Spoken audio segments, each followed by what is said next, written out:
W imieniu kredytobiorców dziękujemy Markowi Suskiemu za genialne rady. Minister Niedzielski kończy epidemię, choć jej nie kończy. Jak skończy minister Czarnek? Ławrow obraża, Putin przeprasza. Czy 9 maja Rosja będzie świętować w Warszawie? Nocne wilki Putina w Berlinie. O tym m.in. będzie dziś w telegraficznym skrócie, w skrócie WTS.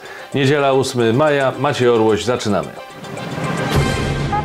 Rada Polityki Pieniężnej na czwartkowym posiedzeniu podwyższyła znowu stopy procentowe, tym razem o 0,75 punktu procentowego.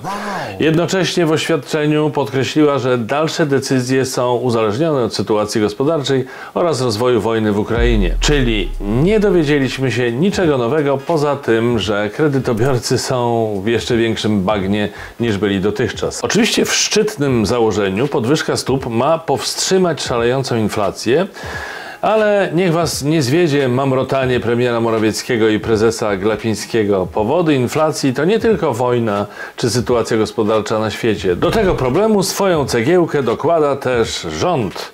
Jak podkreślał niedawno dziennikarz ekonomiczny Maciej Samcik, głównym problemem rządu jest dziś to, że rozrzuca pieniądze na lewo i prawo. Polacy chodzą do sklepów i kupują, a że ceny rosną, to rząd nam zaczyna do wszystkiego dopłacać, więc inflacja rośnie jeszcze bardziej, a za nią ceny. Tak więc tylko czekać, jak jakiś dumny ekonomista z rządowego zaplecza krzyknie tak: rozdawajcie więcej, jeszcze więcej, rozdawajcie! Nie mniej nerwowo niż kredytobiorcy na decyzję Rady Polityki Pieniężnej zareagowała warszawska giełda. WIG20 w tym tygodniu osiągnął najniższy poziom od listopada 2020 roku. Jak widzicie, sytuacja nie wygląda więc najlepiej, ale na szczęście jest on. Wybawca, kandydat do ekonomicznego Nobla, zbawca uciśnionych, poseł Marek Suski, który obdarzył nas w tym tygodniu niezmierzoną mądrością. Uwaga! No niestety, jak się zaciąga kredyty, no to się je spłaca, tak powiedział. Po pierwsze, panie Marku, niech pan uważa z takimi truizmami. Pamięta pan, jak kiedyś pan Cimoszewicz powiedział ludziom, że trzeba się ubezpieczać? Powiedział prawdę, ale w nieodpowiednim momencie. Teraz, jak ktoś nagle płaci raty kredytu o 70% wyższe niż do niedawna, a według prognoz ekspertów może być jeszcze gorzej, to w dalszym ciągu, jeszcze przy wzroście kosztów życia, wszystko według pana, panie pośle, jest takie proste i oczywiste? Najłatwiej i najwygodniej prawić głupie morały. Najpierw warto pomyśleć. Ale z tym myśleniem w przypadku niektórych to różnie bywa. Zapomniałem, przepraszam. Inflacja szaleje, ceny rosną, pieniędzy w portfelu coraz mniej, więc z pomocą w codziennych zakupach przychodzi partner dzisiejszego odcinka, aplikacja Letyshops. Letyshops jest serwisem, który pozwala na zwrot części środków, które wydajecie na zakupy online, czyli tak zwany cashback. Co więcej, w aplikacji znajdziecie bardzo duży wybór sklepów i codzienne, gorące cashbacki, w których Letyshops zwiększa stawkę zwrotu kilkukrotnie, dzięki czemu można zaoszczędzić więcej. Wczoraj chciałem zakupić sobie kilka książek, więc wszedłem do Empiku poprzez aplikację Letyshops, gdzie otrzymałem zwrot 7,2% wydanej kwoty, powiększone aż trzykrotnie. Może to nas przed inflacją nie zbawi, ale na pewno dzięki Letyshops zaoszczędzicie trochę grosza. Link do serwisu i wszelkie informacje znajdziecie w opisie filmu. Klikajcie i oszczędzajcie. Minister zdrowia Adam Niedzielski na piątkowej konferencji prasowej ogłosił wreszcie to, co wszyscy dawno już sobie uświadomiliśmy, czyli koniec stanu epidemii.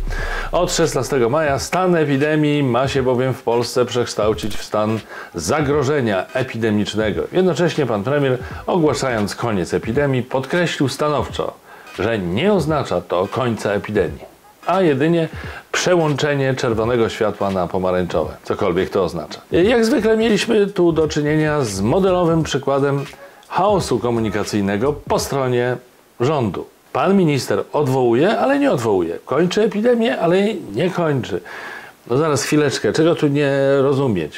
Orłoś, nie przesadzaj z tą krytyką rządu, nie przesadzaj. Czy to tak trudno zrozumieć? Epidemia się kończy, ale jednocześnie się nie kończy. O, proszę, pan alter ego wrócił. Witamy serdecznie.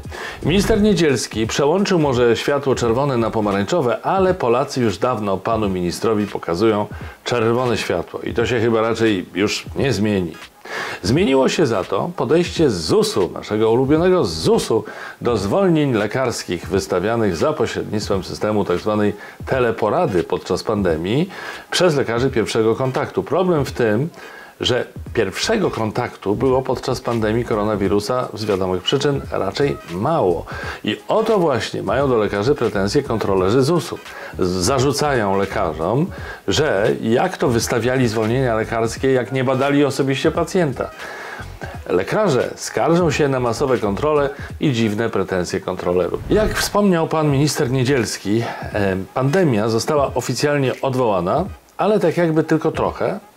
A w ZUS-ie chyba też nie zrozumieli, co pan minister miał na myśli i zachowują się tak, jakby tej pandemii w ogóle nie było. A lekarze nie badali osobiście pacjentów, bo im się nie chciało i szybciej było zadzwonić po prostu. Chodzą słuchy, że ten świetny pomysł z kontrolami pochodzi prosto z centrali ZUS-u. Więc tylko czekać, aż któryś gorliwy urzędnik wyśle stosowne zawiadomienie do prokuratora, inkwizytora Zbigniewa Ziobry i się żarty skończą tak szybko, jak ministrowi skończyła się epidemia. Albo się nie skończyła. Mówiłem kilka dni temu o pierwszych tegorocznych egzaminach maturalnych z języka polskiego i wyżywaniu się na licealistach Mickiewiczem czy Dąbrowską i inną literaturą z zamierzchłych czasów. W ostatniej rozmowie dla tygodnika Wprost swoje maturalne wojaże wspominał z nostalgią minister edukacji, i przepraszam, nadal mnie to bawi, nauki Przemysław Czarnek. Pan minister przyznał bez przymusu, że nie przepracowywał się specjalnie w liceum, ale za to miał dobry finisz. Z tym brakiem przepracowywania się w licealnej ławce to nie ukrywajmy, trochę po panu ministrze widać. No trochę widać, no przepraszam. Za to z finiszem to rzeczywiście ministrowi Czarnkowi się poszczęściło. Ministerialna teka, indoktrynacja religijna uczniów, zastraszanie dyrektorów szkół, deforma systemu edukacji i inkwizytorzy na posadach kuratorów oświaty. Takiego finiszu nie jeden by panu ministrowi pozazdrościł.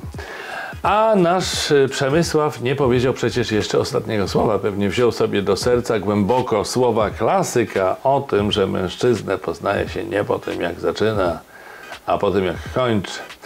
Można jednak już teraz powiedzieć, że pan minister to jednak jest skończonym. Jak przystało na ministra spraw zagranicznych Federacji Rosyjskiej, Siergieja Ławrowa, nie może być tygodnia, w którym ta kreatura nie wymyśli kolejnej obelgi w stronę innych państw i narodów świata. Oczywiście największą atencją rosyjska dyplomacja zazwyczaj obdarza Stany Zjednoczone i kraje Zachodu. Tym razem padło jednak na Izrael. Wszystko to było pokłosiem niewinnego pytania dziennikarza na konferencji prasowej, który to dziwił się, dlaczego Rosja uważa Zełenskiego za nazistę, skoro ma on pochodzenie żydowskie. Ze znaną sobie swadą i polotem Ławrow stwierdził, że Hitler też miał żydowską krew i że największymi antysemitami są sami Żydzi. No i rozpętała się międzynarodowa awantura. Na kolejne głupoty wygadywane przez szefa rosyjskiego MSZ zareagowali chyba wszyscy. Jakiś czas później premier Izraela poinformował opinię publiczną, że sam Władimir Władimirowicz Putler zadzwonił do niego z przeprosinami ze swojego niesfornego ministra. Nie wiem, słyszycie to? Putler zadzwonił. To jest mokry sen prezydenta Macrona, żeby Putin wreszcie do niego zadzwonił. Boże! O, ale by to było. Media donoszą, że ambasada Rosji chce 9 maja świętować w Warszawie zwycięstwo nad Niemcami w 1945 roku. Prezydent Warszawy, Rafał Trzaskowski, nie zgadza się na organizację uroczystości. Krytykuje też MSZ, które rozważa wsparcie dla Rosjan w sprawie świętowania. Mój głęboki sprzeciw budzi zawarte stwierdzenie, że urzędnicy ministerstwa rozważają jakąkolwiek pomoc w organizacji wydarzenia poprzez wypełnianie wymagań określonych obowiązującymi przepisami. Tak napisał Trzaskowski w piśmie do szefa MSZ. Nie znam jeszcze ostatecznego stanowiska czy decyzji ministerstwa. Chciałbym tylko zaznaczyć, że jeśli chodzi o przestrzeganie przepisów, to przede wszystkim jest taki kraj, który łamie jakiekolwiek przepisy prawa międzynarodowego czy praw człowieka poprzez niszczenie innego kraju, zabijanie i torturowanie mieszkańców tego kraju. Więc myślę, że spokojnie możemy tego agresora nie wspierać w żadnej sprawie, nawet jeśli łamiemy jakieś przepisy.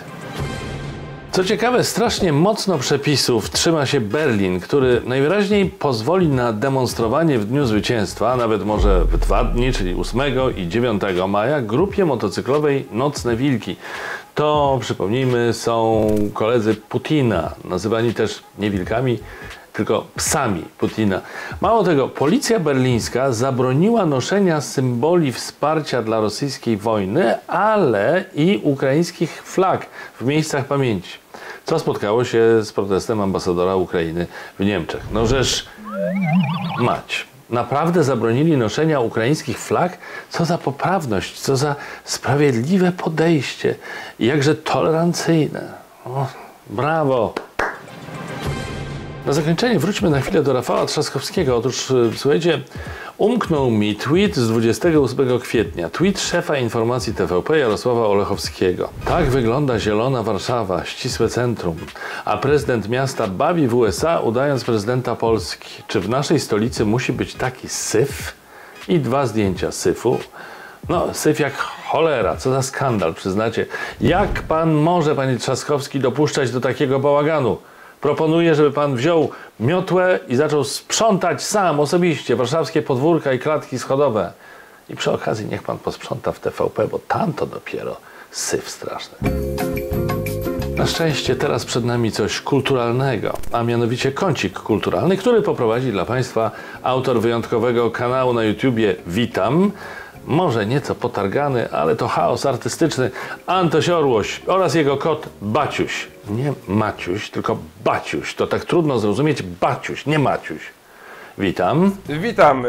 Witaj Maciuś. Dziś w kąciku kulturalnym zaczniemy od wydarzenia, jakie będzie miało miejsce 11 czerwca w Sosnowcu. Otóż dla wszystkich fanów muzyki ska gratka, bo cały festiwal dedykowany właśnie tej muzyce. Podobno Sosnowiec to stolica ska w Polsce, nie wiem czy to prawda, ale brzmi no dosyć prawdopodobnie. W każdym razie już 11 czerwca właśnie w Sosnowcu festiwal Sosno Ska Party. Zagrają m.in. zespoły Skankan czy Mr. Zub, ci od mojego kawałka podłogi. Nie wiem po co pisać całe utwory o mojej podłodze, no ale będą tam też i oni. Jeżeli chodzi zaś o wiadomości ze świata filmu, to pewnie większość z Państwa kojarzy taki serial Cudowne lata. Główną rolę w produkcji grał Fred Savage. No, bardzo charakterystyczna uroda, charakterystyczny anturaż. W każdym razie teraz po latach pan Savage pracował przy produkcji i reżyserii nowej wersji Cudownych lat, ale właśnie został zwolniony z powodu, jak podaje studio, niewłaściwego zachowania. Żadnych więcej szczegółów, nic więcej nie mówił, tylko niewłaściwe zachowanie. Co to może oznaczać? Nie wiem, ale kiedyś poszła w świat plotka, że oryginalne Cudowne lata dobiegły końca m.in. ze względu na zarzuty o molestowanie, którymi został obciążony właśnie Fred Savage. Nie wiem, trzeba będzie się przyglądać sprawie, a teraz, szanowni państwo, muzyka i bownik w utworze Franz Beckenbauer. Podaje piłkę jak Franz Beckenbauer.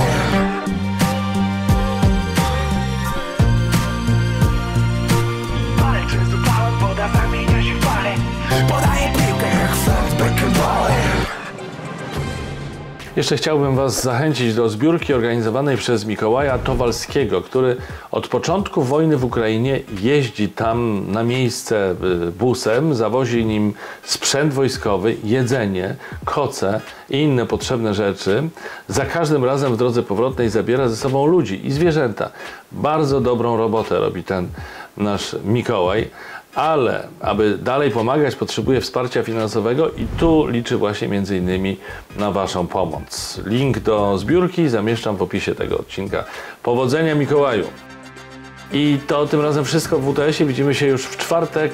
Tymczasem machamy do maturzystów. Pozdrawiamy też patronów WTS-u, a wszystkim przypominamy... Co ty, Orłoś, tak w liczbie mnogiej? Pozdrawiamy, przypominamy. W komunie się tak mówiło. Wy, Orłoś, to czy tamto. A, słusznie, dziękuję koledze. A więc macham do maturzystów, pozdrawiam patronów, a wszystkim przypominam o subach, obserwowaniu, polubieniach i komentarzach. Do zobaczenia, trzymajcie się, cześć!